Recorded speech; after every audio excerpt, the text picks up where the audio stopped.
नमस्कार मोर ट्रैक्टर भाई मानक नाइके मोर गोटे रिक्वेस्ट जेहेतु नाइके आप देखु पारे जो आमर जो मेन हाईवे रास्ता रे देखु पारे आप गोटे ट्रैक्टर जो नाई कि आप जो बाहर कादुआरे नहीं आप ट्रैक्टर चाष करके आसला बेड़ को ना देखो जो साइड रे नाई कि गाड़ी जो कैजुअलटा लगी सी बहुत मात्रा नाई कि आप जो कादुआ लगुवर नाई कि जो आपण से न देखी ना आप मेन रास्ता को नहीं गाड़ीटा को नहीं आणुंट से देखते ना केमती ना आम जो बहुत मात्रा ना काद पड़ी अच्छे जेहेतु ना आप एमती भूल आप करूँ ना आप गोटे भूल जो ना कि जनकर ना एक्सीडेंट भी ना कि हो पारे आपड़ ना कि मुझे रिक्वेस्ट कर मोर जितकी भी ना कि ट्रैक्टर भाई मानक ना कि आप जिते ना कि मेन रास्ता को गाड़ी आप आणुंट देखो आ देखिए ना कि साइड जितकी जब आप कैजुअलटारे ना कि कादुआ लगी ना कि ना कि काटी मध्यम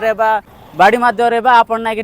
पिंगिकी ट्रैक्टरटा को मेन रास्ता को आणत जेहेतु ना एमती जिंदगी ना कि आग को कादुआ न पड़ो जब आप गोटे भूल पाए ना आम ना कि एक्सीडेंट मिशन घटी पारे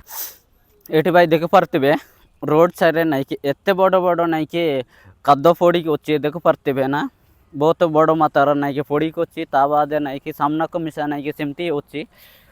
ये देखु है से ना कि मुझे कहवाटा ट्रैक्टर भाई मानक मोर रिक्वेस्ट जिते आप चाष कलापर आप रोड रे ना कि चढ़ाइला आड़ को ना देखु साइड रे ना कि बहुत मात्रा ना कि कादुआ लगी ताको ना कि काटी मध्यम ना पिंगी दिंतु तापर ही आप रोड रे ना कि गाड़ी नियंतु ताल ना बहुत भल थो जेहेतु ना कि बहुत ना कि गाड़ी गुड़ाक यातायात करब तो से ना मोर भाई मानक रिक्वेस्ट ओके थैंक यू